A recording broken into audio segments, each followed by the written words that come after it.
I'd always dreamed of escaping the chaos of city life and finding solace in nature. So, when my friends and I decided to camp in the remote mountains, I was ecstatic. We arrived at the campsite just as the sun began to dip behind the trees, casting long shadows over the ground. The air was crisp, and the scent of pine filled our lungs as we set up our tents. The campfire crackled, its warmth a comforting contrast to the chill in the air. We gathered around it, sharing stories and laughter, enjoying the calm of the wilderness. It felt like the perfect retreat, far from the worries of daily life.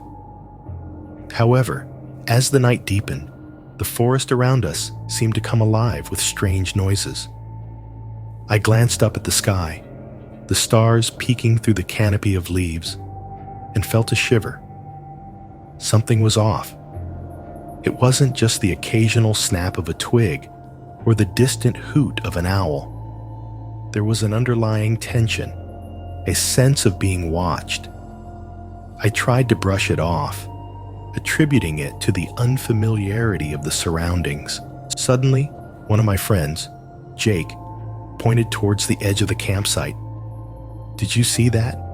he asked, his voice a mix of curiosity and apprehension. I squinted into the darkness, catching a glimpse of a shadowy figure moving swiftly between the trees. My heart raced as we all exchanged uneasy glances. As if on cue, a stranger appeared from the forest's edge, his face partially obscured by a hood. He walked towards us, his presence unsettling, but not immediately threatening. "Need any help?" he asked, his voice calm but with an edge of mystery.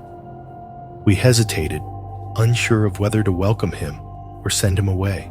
The stranger introduced himself as Mark, a local who lived in the nearby town.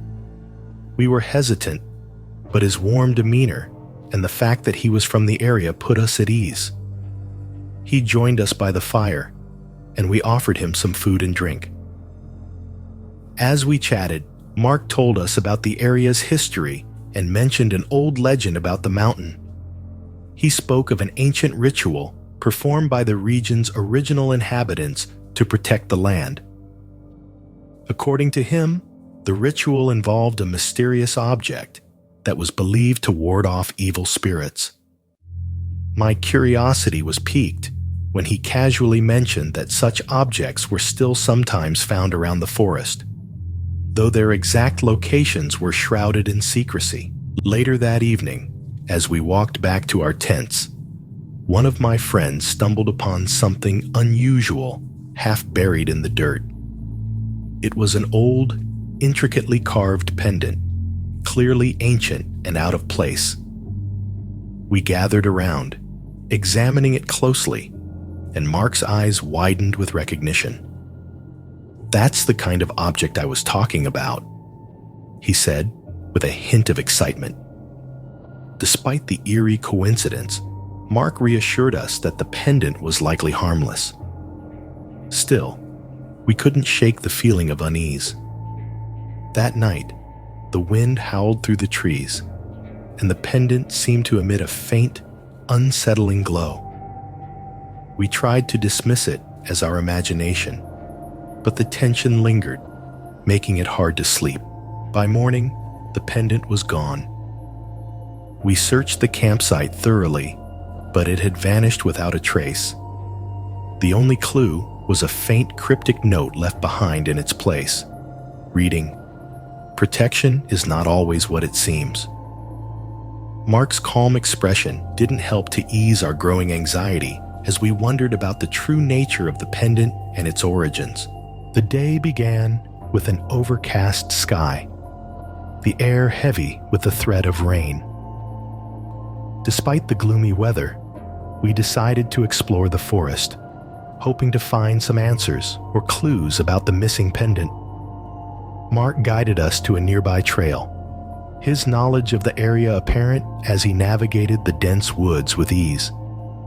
As we walked, the forest seemed to close in around us, the trees standing like silent sentinels. every snap of a twig or rustle of leaves made us jump, our nerves frayed by the strange occurrences of the previous night. The atmosphere grew increasingly oppressive, and we began to question whether we should have stayed closer to camp. We reached a small clearing where an old abandoned cabin stood. Its weathered walls and broken windows gave it an eerie, foreboding appearance. Mark hesitated before suggesting we investigate, saying it was once a site of local folklore. The idea of exploring the cabin both intrigued and terrified us. Inside, the cabin was musty and dark, with remnants of old furniture and dusty shelves. As we rummaged through the debris, we found strange symbols carved into the wooden beams, resembling those on the pendant. The discovery heightened our unease, and Mark's explanation of their significance did little to comfort us. He spoke of ancient rites and warnings of danger.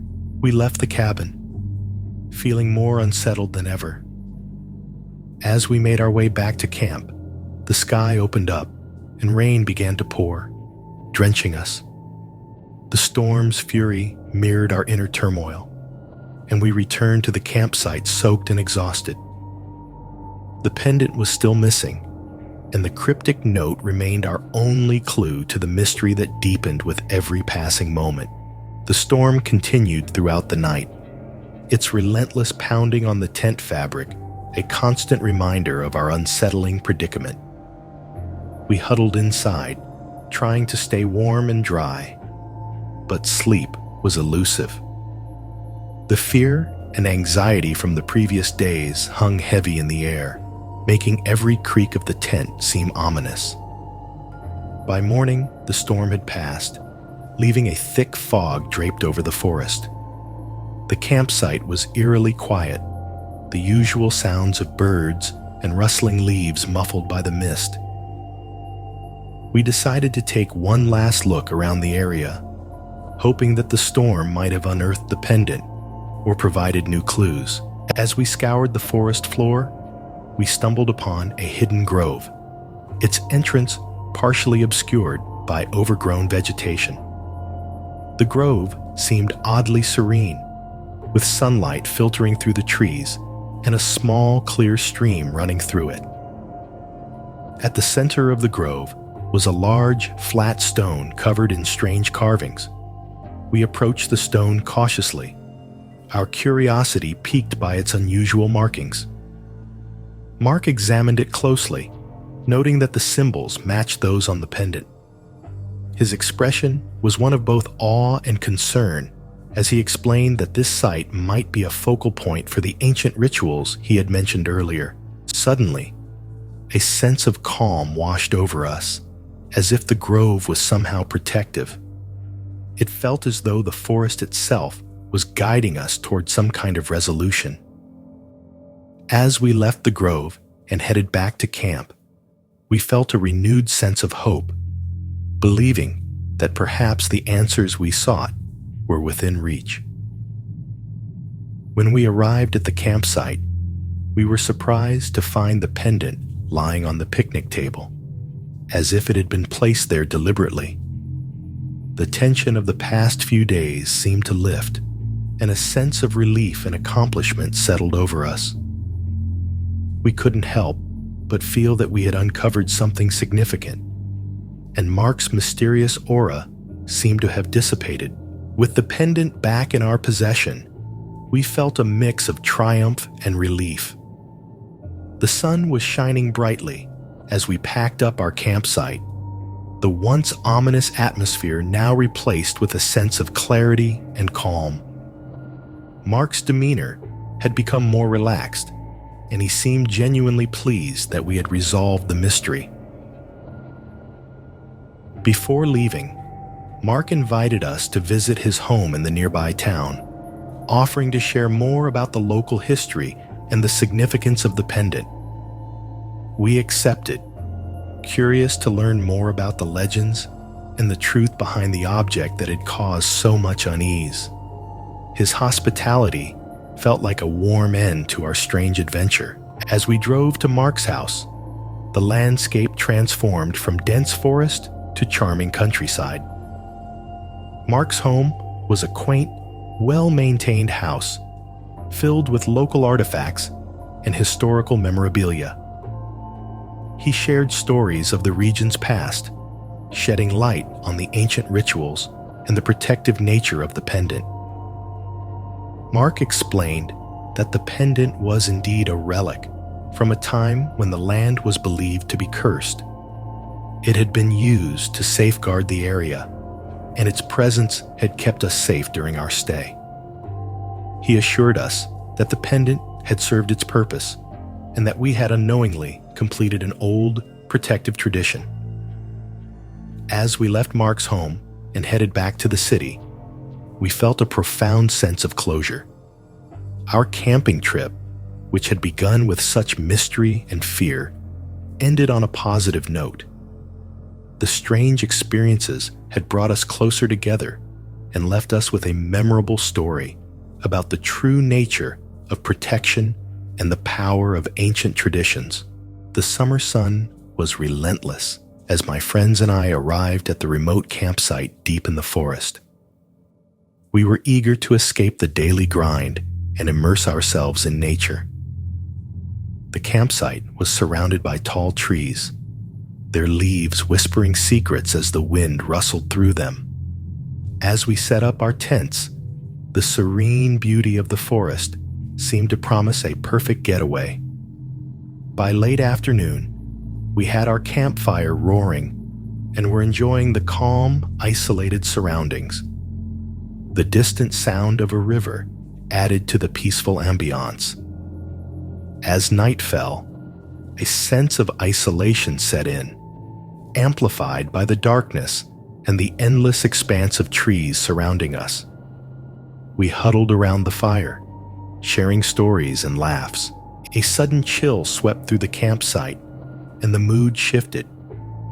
One of my friends, Emily, mentioned hearing about strange occurrences in these woods. The conversation turned to local legends of mysterious disappearances and eerie sightings. We dismissed them as tall tales meant to scare off visitors, but the tension lingered.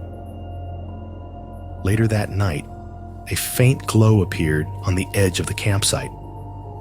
At first, we thought it was a trick of the firelight, but the glow persisted and seemed to move. We ventured toward it, our flashlights cutting through the darkness. What we found was an old weathered lantern, its light flickering erratically as if it had been recently used. The lantern seemed out of place in our modern setting. We brought it back to the campsite and examined it closely. Its brass surface was tarnished, and it had strange, cryptic markings. Our curiosity grew, but so did the sense of unease.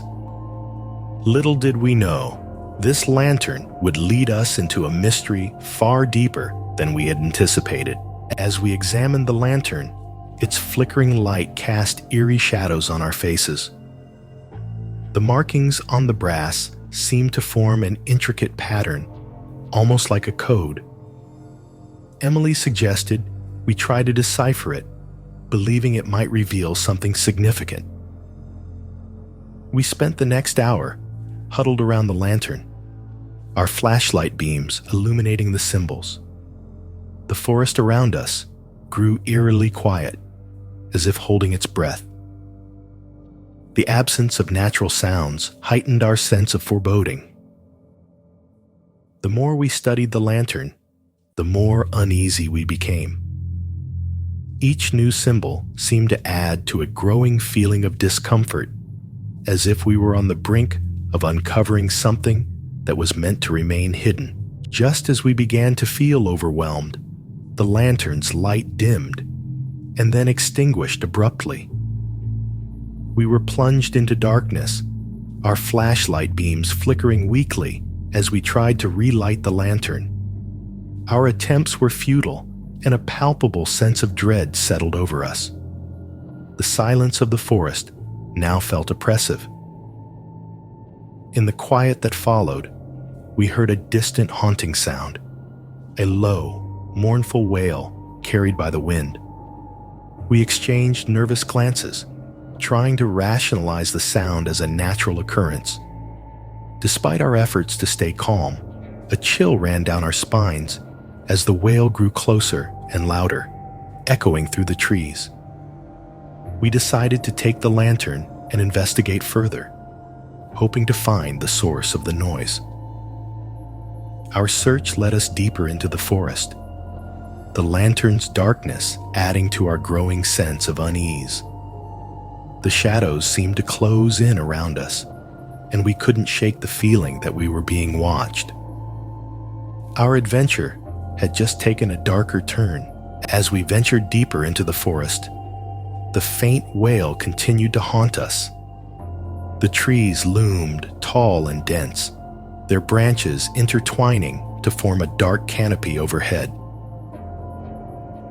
We pushed through the underbrush, the lantern's absence making the shadows seem more ominous and the path less familiar. Every snap of a twig underfoot made us jump. The wail grew louder and more distinct, now resembling a low, guttural chant. We stumbled upon a small clearing illuminated by the moonlight filtering through the trees. At the center of the clearing stood an old stone altar covered in moss and vines. Strange symbols, similar to those on the lantern, were carved into its surface.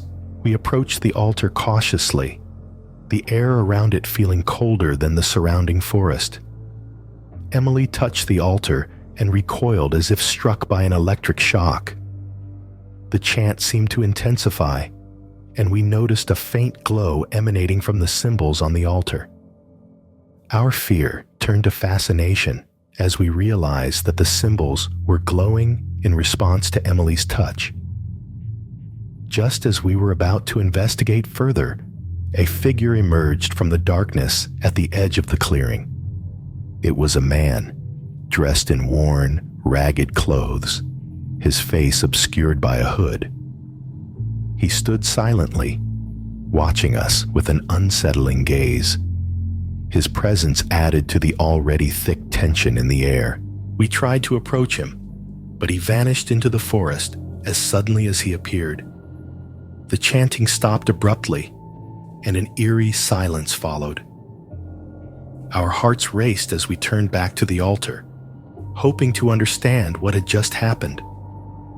The lantern was still missing, and the mystery of the chanting and the hooded figure remained unsolved.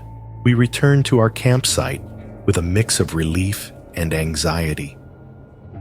The forest seemed to exhale a sigh of relief as we emerged from its depths, but the sense of unease lingered. We tried to piece together what we had experienced, discussing the strange symbols, the glowing altar, and the mysterious hooded figure. None of it made much sense. That night, the forest was eerily quiet, the usual sounds of nocturnal creatures conspicuously absent. We huddled close to the fire, hoping its warmth would offer some comfort. Despite our exhaustion, sleep was elusive as each of us replayed the events of the evening, the chanting still echoing in our minds. In the early hours of the morning, I woke to a strange sensation, an intense, cold feeling on my face. The fire had died down to embers, and the campsite was shrouded in darkness. I decided to check the perimeter, feeling a strong urge to investigate the source of the cold. As I walked away from the firelight, the chill intensified. I stumbled upon a hidden, shallow pit covered with leaves and branches. As I cleared away the debris, I discovered old, decaying artifacts, broken pottery, scraps of cloth, and what appeared to be remnants of ceremonial objects. It was as if we had unearthed a forgotten piece of history, linked to the symbols and the altar we had seen earlier. In the early hours of the morning, I woke to a strange sensation, an intense, cold feeling on my face. The fire had died down to embers, and the campsite was shrouded in darkness. I decided to check the perimeter, feeling a strong urge to investigate the source of the cold. As I walked away from the firelight, the chill intensified. I stumbled upon a hidden, shallow pit covered with leaves and branches. As I cleared away the debris, I discovered old decaying artifacts, broken pottery, scraps of cloth, and what appeared to be remnants of ceremonial objects. It was as if we had unearthed a forgotten piece of history, linked to the symbols and the altar we had seen earlier. As dawn broke, we gathered around the remnants of our campfire, exhausted but determined. The artifacts I had found were spread out for everyone to see. We all agreed that we needed to understand the connection between these relics and the strange occurrences we had experienced. It felt like a puzzle we were only beginning to solve. Mark, who had been quiet throughout the ordeal, finally spoke up. He revealed that he had seen similar symbols before, linked to old legends of a secret society that once inhabited these woods. According to him, the society performed rituals to protect their secrets, and the artifacts were remnants of their practices. His revelation added a new layer to our understanding of the mystery. Despite the new insights, a sense of foreboding remained. The hooded figure's sudden appearance and disappearance, combined with the artifacts and the chanting, painted a picture of an ongoing secret. We decided to leave the forest, our curiosity piqued, but also wary of what might still be hidden in the shadows. We packed our belongings and prepared to head back to civilization. As we drove away from the campsite, the forest seemed to watch us through the trees, its secrets still cloaked in mystery. The unsettling feeling of being watched never fully left us. We couldn't shake the impression that our encounter with the hidden truths of the forest had only scratched the surface. Back in the safety of our homes, we tried to make sense of our experience. The artifacts were stored carefully, and the story of our adventure became a shared legend among us. Though the forest had given up some of its secrets, it left us with more questions than answers. A haunting reminder of the hidden truths lurking just beyond our reach. The autumn air was crisp and cool as my friends and I arrived at the remote camping site. The forest, adorned in shades of orange and red, seemed like a picturesque escape from our busy lives. We were eager to spend a quiet weekend surrounded by nature, away from the distractions of the city. As we set up our tents, the forest was alive with the sound of crunching leaves and distant bird calls. The atmosphere was peaceful, and we relished the tranquility. By the time evening fell, we gathered around a campfire, the flickering flames casting warm light on our faces as we exchanged stories and enjoyed the solitude. The serenity of the night was suddenly interrupted by a distant, mournful cry. It was faint but distinct, like the wail of a lost soul. We dismissed it as the wind playing tricks, but the sound persisted, growing louder and more unsettling as the night wore on. Each of us tried to ignore it, but the eerie cry made sleep difficult. Later, as we sat around the fire, we noticed a strange old photograph lying near the base of a tree. The photograph was yellowed with age and depicted a group of people standing in front of what looked like an old, dilapidated cabin.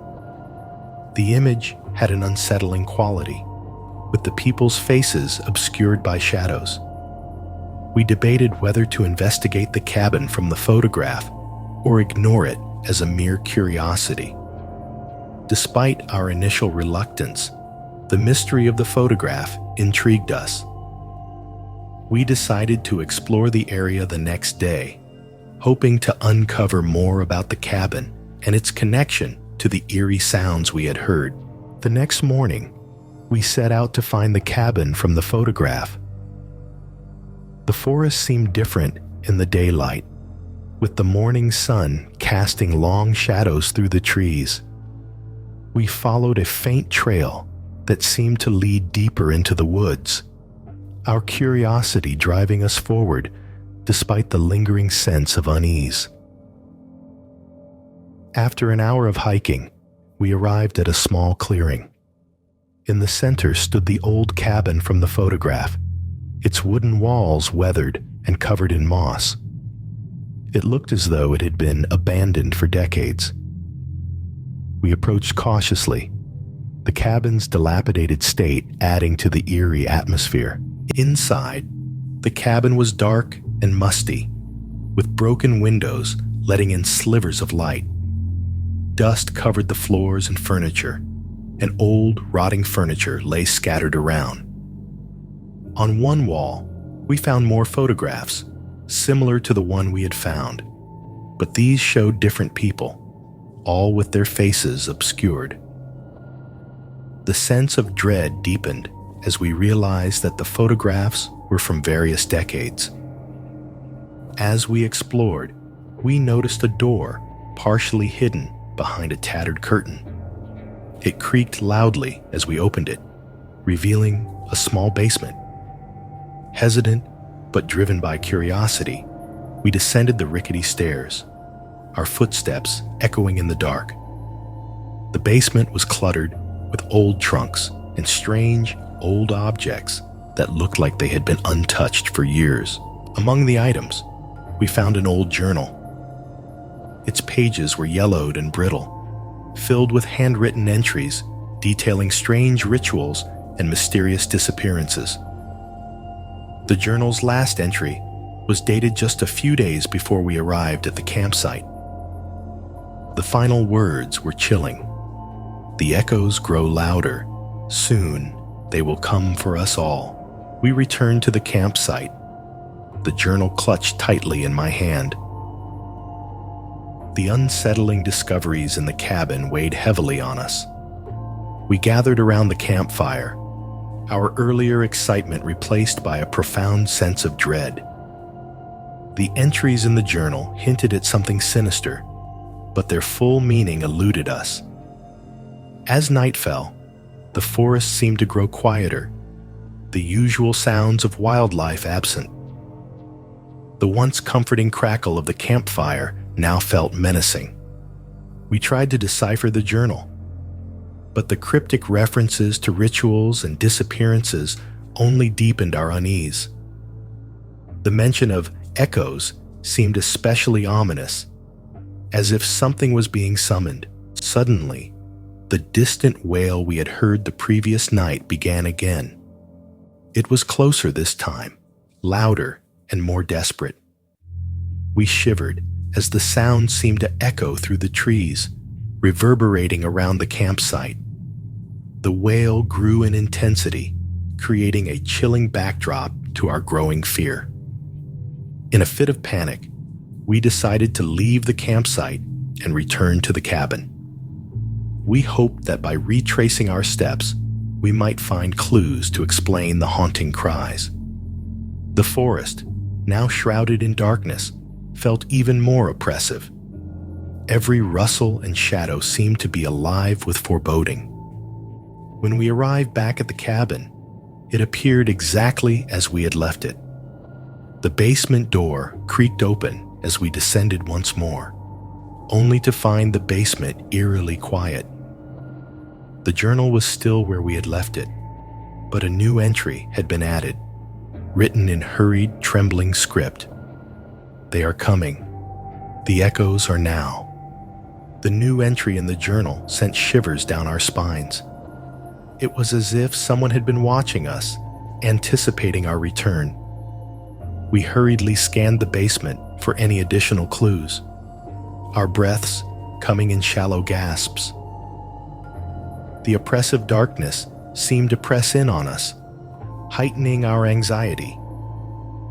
As we searched the basement, the wail grew louder, its mournful tone now a constant presence in the background. The sound seemed to emanate from the very walls of the cabin, vibrating with an eerie resonance. We tried to rationalize it, but the fear in our eyes betrayed us. The journal's warning felt more real than ever.